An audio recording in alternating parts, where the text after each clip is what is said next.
बिस्मिल्लाहिर्रहमानिर्रहीम, अस्सलाम वालेकुम। तो आगे चलते हैं। जुमला इंस्टॉल कर चुके थे हम। तो जुमला का मेन हम स्ट्रक्चर देखते हैं कि जुमला काम कैसे करता है। जुमला के अंदर आपको टॉप पे यहाँ पे कुछ मेन्यूज़ नज़र आ रहे हैं और इसमें सबसे इम्पॉर्टेंट मेन्यू होता है सिस्टम का, जहाँ से हम ग्लोबल कॉन्फ़िगरेशन में जा सकते हैं और अपनी जो मेन ग्लोबल सेटिंग्स होती हैं उनको सेट कर सकते हैं। और इसके साथ साथ यहाँ पे आप डिफरेंट एसईओ रिलेटेड सेटिंग्स भी कर सकते हैं, सिस्टम रिलेटेड सेटिंग्स भी कर सकते हैं और सर्वर रिलेटेड सेटिंग्स भी कर सकते हैं। एनीहाउ हमारा ये फोकस नहीं है और हम डेफिनेटली आगे जाएंगे, लेकिन यहाँ पे एक चीज़ इम्पॉर्टेंट है जुमला में।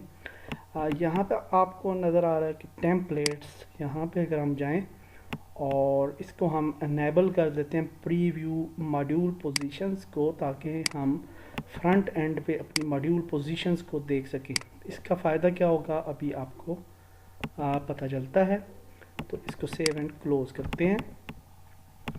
सिस्टम के बाद हमारे पास यूज़र्स का सेक्शन आता है और ये भी बहुत ही कम्प्रिहेंसिव सेक्शन है। जुमला के अंदर सबसे पावरफुल चीज़ यूज़र मैनेजमेंट और एक्सेस लेवल्स हैं, जो कि आपको किसी और CMS में नहीं मिलते इतनी खूबसूरती के साथ। और आप यहाँ पे मैनेज कर सकते हैं अपने यूज़र्स और ग्रुप्स और एक्सेस लेवल्स। और इसका फ़ायदा क्या होता है कि आप फॉर एग्ज़ाम्पल एक्सेस लेवल्स में सर्टन टाइप के लेवल्स बना लेते हैं और सर्टन लेवल्स को आप certain sections of your application assign कर देते हैं।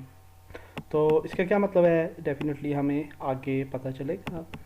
तो मेरे ख्याल से हम स्टार्ट करते हैं अब। इसके बाद हमारे पास मेन्यूज़ का एक सेक्शन है जिधर से हम मेन्यूज़ बनाएंगे और वो सामने अपीयर होंगे। उसके बाद कंटेंट है जहाँ पे हम आर्टिकल्स वगैरह लिख सकते हैं, अपना टेक्स्ट। कंपोनेंट्स के अंदर हमारे मेन कंपोनेंट्स होते हैं, यानी कि जुमला आप यूँ समझ लें कि एक CMS है जिसके अंदर हम डिफरेंट सॉफ्टवेयर्स भी यूज़ कर सकते हैं डिफरेंट पर्पसेस के लिए। तो हम ये कंपोनेंट्स को आप समझ लें कि छोटे छोटे सॉफ्टवेयर्स हैं जो कि विद इन जुमला आपको अवेलेबल हैं और उनको आप यूज़ कर सकते हैं फॉर सर्टन सेक्शंस।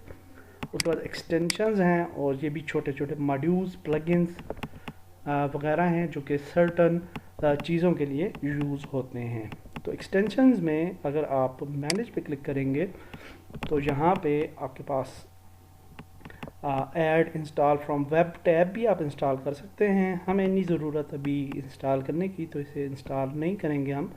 एनीहाउ आप कर सकते हैं और यहाँ पे आपको एक वास्ट नंबर ऑफ एक्सटेंशंस भी नज़र आ जाएगा और आप अपलोड भी कर सकते हैं कोई भी फाइल अपने जुमला में इंस्टॉलेशन के लिए। तो अब सबसे पहले हमने एक टेम्पलेट इंस्टॉल करनी है, क्योंकि हम लुक से ही अपनी स्टार्ट करते हैं अपनी एप्लीकेशन को बनाना, क्योंकि लुक बहुत इम्पॉर्टेंट होती है। तो सबसे पहले हम टेम्पलेट इंस्टॉल करते हैं और ताकि हमारा जो फ्रंट व्यू है वो कदरे बेहतर नज़र आए। तो यहाँ से हम ये मैंने एक टेम्पलेट डाउनलोड की है। जुमला की टेम्पलेट्स आपको मिल जाती हैं डिफरेंट जगहों से। तो इसको हम ड्रैग ड्रॉप करते हैं यहाँ पे और ये अपलोडिंग होना शुरू हो गई और इंस्टॉलेशन में इसने एरर दिया, there was an error uploading this file on server. अच्छा जी, ये एरर इस वजह से है कि php.ini के अंदर हमने मैक्सिमम फाइल साइज़ जो है वो 2 MB से कम रखा हुआ है और ये फ़ाइल 2 MB से ज़्यादा होगी। तो अब हम इसको इंस्टॉल करने का हमारे पास दूसरा तरीका है फ्रॉम फोल्डर।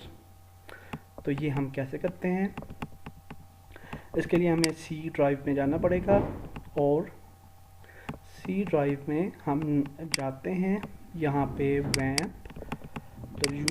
और फिर हमारे पास ये ELS सिस्टम है। ELS के अंदर TMP नाम की एक डायरेक्टरी है। यहाँ पे एक हम नया फोल्डर बना सकते हैं या इसको ही हम ड्रैग कर सकते हैं यहाँ पे, और मेरे ख्याल से ड्रैग कर लेते हैं और इसको एक्सट्रैक्ट कर लेते हैं। ये आप देख सकते हैं 6 MB पे थी, इस वजह से वो इंस्टॉलेशन इसकी नहीं हुई। तो ये हम टेम्पलेट जो है जी वो एक्सट्रैक्ट कर रहे हैं यहाँ पे। और इसी तरह से हमारे पास दूसरी चीज़ें हैं जो हमने जुमला के साथ ऐड करनी है, वो है पैकेज फैब्रिक, जो कि हमने ऐड करना है फॉर एप्लीकेशन बिल्ड करने के लिए, और फैब्रिक सर्च। तो इसको भी कॉपी कर लेते हैं, और क्योंकि ये भी आई थिंक हैवी होगा, 2 MB से ज़्यादा होगा, तो इन दोनों को भी यहाँ पे पेस्ट करते हैं और इस पैकेज को भी एक्सट्रैक्ट कर लेते हैं। और प्लगइन जो है मेरे ख्याल से ये छोटा सा है, तो ये डायरेक्ट भी हो जाएगा, इसकी कोई ज़रूरत नहीं है। तो इन दोनों को अब हम डिलीट कर देते हैं यहाँ से। इसका नाम चेंज कर देते हैं फैब्रिक, और इसका नाम चेंज कर देते हैं पर्सनल। टेम्पलेट का नाम पर्सनल है, तो इस वजह से पर्सनल। अब हम क्या करेंगे कि ये आप देख सकते हैं कि टेम्प के अंदर पर्सनल डायरेक्टरी है, तो यहाँ पे हम आएंगे और ये जो इंस्टॉल फ्रॉम फोल्डर सेक्शन है, यहाँ पे टेम्प के बाद हम यहाँ पे फोल्डर का नाम देंगे जिसकी इंस्टॉलेशन हमने करनी है, चेक एंड इंस्टॉल। तो अब होपफुली ये इंस्टॉल हो जाएगी टेम्पलेट, और फिर हम मज़ीद आगे चलेंगे टेम्पलेट इंस्टॉल होने के बाद। फ्रंट एंड पे अगर हम आते हैं तब तक, और आप कुछ चीज़ों को जान लें जुमला के अंदर, ये जो सेक्शन होते हैं छोटे छोटे, ये जिस तरह आपको मेन मेन्यू और ये छोटा सा एरिया नज़र आ रहा है, ये एरिया नज़र आ रहा है, तो ये एक्चुअली मॉड्यूल्स हैं। और जुमला डिफरेंट जगहों पे डिफरेंट मॉड्यूल्स हम यूज़ कर सकते हैं अपनी स्क्रीन पे, जहाँ भी आप चाहें, और अपनी मर्ज़ी से डिज़ाइन कर सकते हैं वेबसाइट या एप्लीकेशन। तो इंस्टॉलेशन आप देख सकते हैं जी सक्सेसफुल हो गई है, और यहाँ पे हमारे पास ये Helix 3 फ्रेमवर्क भी हो चुका है, और ये प्लगइन भी उसके लिए जो नेसेसरी थे उसने इंस्टॉल कर दिए हैं। तो अब अगर हम जाएं टेम्पलेट्स पे, तो हमें एक नई टेम्पलेट नज़र आएगी SJ पर्सनल, और हम इस पे क्लिक करते हैं। तो इसके अंदर आपको काफ़ी ज़्यादा सेटिंग्स जो हैं वो नज़र आएंगी। तो पहले तो हम इसको डिफ़ॉल्ट टेम्पलेट बनाते हैं। डिफ़ॉल्ट टेम्पलेट बनाने के लिए हमें यहाँ पे क्लिक करना पड़ेगा, और ये अब हमारी डिफ़ॉल्ट टेम्पलेट हो चुकी है। तो फ्रंट एंड पे जाते हैं, तो अब आप देख सकते हैं कि हमारे पास कुछ वार्निंग मैसेजेस आ रहे हैं, और ये आ रहा है personal home, home personal etcetera. तो ये जो मैसेजेस वगैरह हैं, इनको हम फिक्स करने के लिए, ये एक्चुअली छोटे छोटे माइनोर एरर्स होते हैं या आपकी सिंटेक्स के अंदर, तो इनको फिक्स करने के लिए, या इनसे होता कुछ भी नहीं है। ये एक्चुअली हमारा जो वेबसाइट है वो बिल्कुल ठीक है टेम्पलेट, ये वैसे ही वार्निंग एरर्स होते हैं। तो इनको हाइड करने के लिए हम जाते हैं ग्लोबल कॉन्फ़िगरेशन में, और यहाँ पे हम जाएंगे सिस्टम, और यहाँ पे एक ऑप्शन होगा ये एरर रिपोर्टिंग, इसको नन कर देंगे। तो अब ये एरर्स जो हैं वो हमें नज़र नहीं आएंगे, ठीक होगा। तो अब आप ये देख सकते हैं जी कि हमारे पास ये सिंपल सा जो है वो लेआउट है, और बिल्कुल एक ब्लैंक सी टेम्पलेट है जिसको हमने अपनी मर्ज़ी से डिज़ाइन करना है। तो सबसे पहले हम अपनी वेबसाइट का लोगो बना लेते हैं। ये आप देख सकते हैं कि ये एक इमेज है एक्चुअली, जो कि नाम की शक्ल में बना हुआ है। तो सबसे पहले हम लोगो से स्टार्ट करते हैं और इसको सेव कर लेते हैं इस इमेज को। ताकि हमें साइज़ का आइडिया हो जाए कि इसका साइज़ क्या है, और इसी साइज़ में हम अपना लोगो डिज़ाइन करते हैं। तो इस लोगो को हम ड्रैग करते हैं फोटोशॉप में,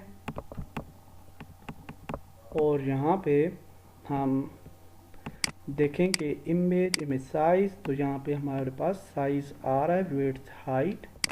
इसको हम बड़ा कर देते हैं ताकि हमें रेजोल्यूशन अच्छी मिले, और उस रेशो में लोगो जो होगा वो खुद ब खुद उस पर एडजस्ट हो जाएगा। तो हम अच्छी रेजोल्यूशन में चाह रहे हैं लोगो।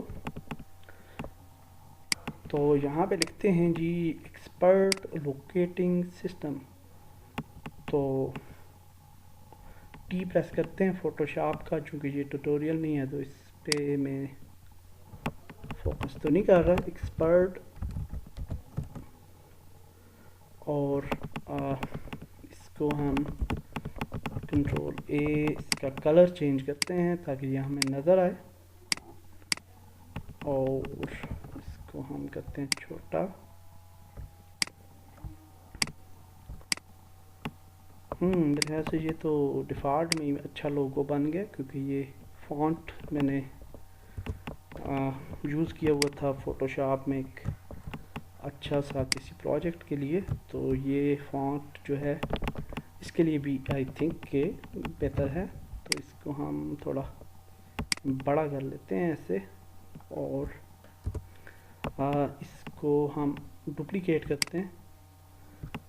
यहाँ पे टेक्स्ट को लिखते हैं लोकेटिंग सिस्टम, और इसका फॉन्ट चेंज करते हैं इम्पैक्ट, और इसको छोटा करते हैं।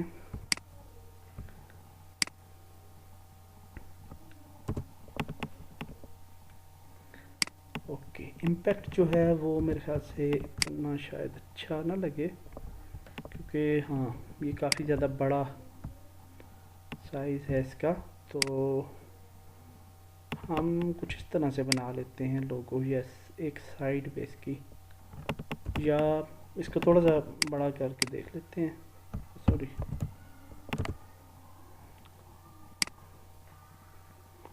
कि क्या हम इनोवेशन कर सकते हैं इसके अंदर। तो लोकेटिंग सिस्टम मेरे ख्याल से ऐसे, ये सिंपल से लोगो जो होते हैं वो बहुत अच्छे रहते हैं, और ठीक है। यहाँ पे अगर हम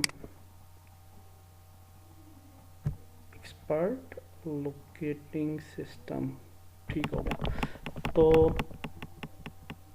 अब हम क्या करते हैं जी, यहाँ से कोई आइकन पिक कर लेते हैं गूगल। मैं ज़रा पॉज करके वीडियो तो बना लेता हूँ लोगो, फिर रिज्यूम करते हैं।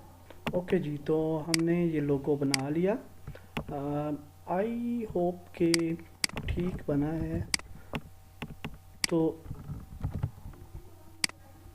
बस ठीक है, इसको यूज़ करते हैं, फाइल सेव एज, और डेस्कटॉप पे हम एक बना लेते हैं png लोगो ELS। ओके, और अब हम चले जाते हैं कंट्रोल पैनल, एक्सटेंशंस, टेम्पलेट्स, और यहाँ पे हम सबसे पहले लोगो वगैरह सेट कर लेते हैं, SJ पर्सनल, और इसके बाद हम यहाँ पे आते हैं, और फेविकॉन है, फेविकॉन भी हम दे सकते हैं।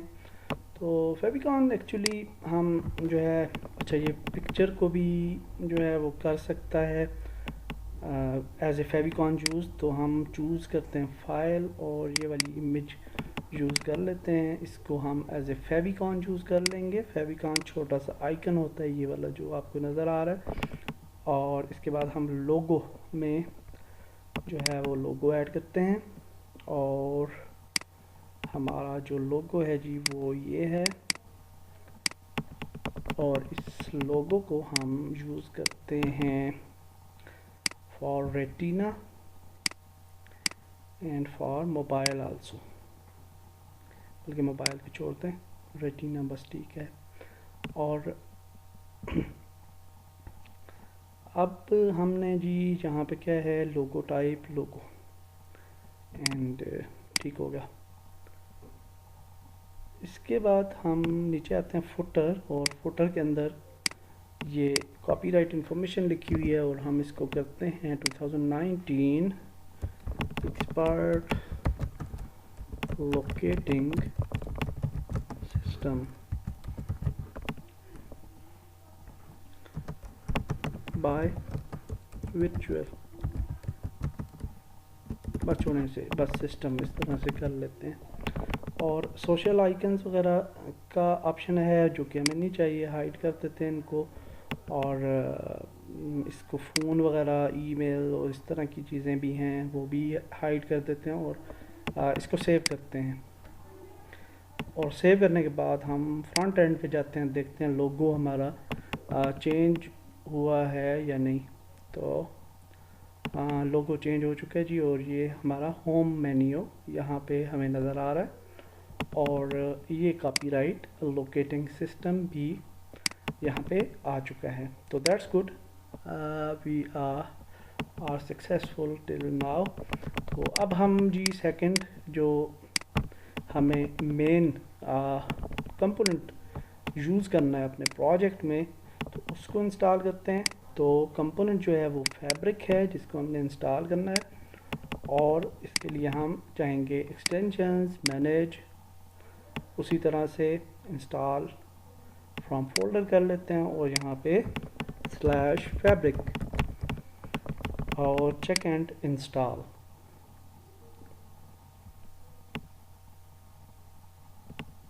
तो ये जब इंस्टॉल हो जाएगा तो hopefully we are ready to build our application.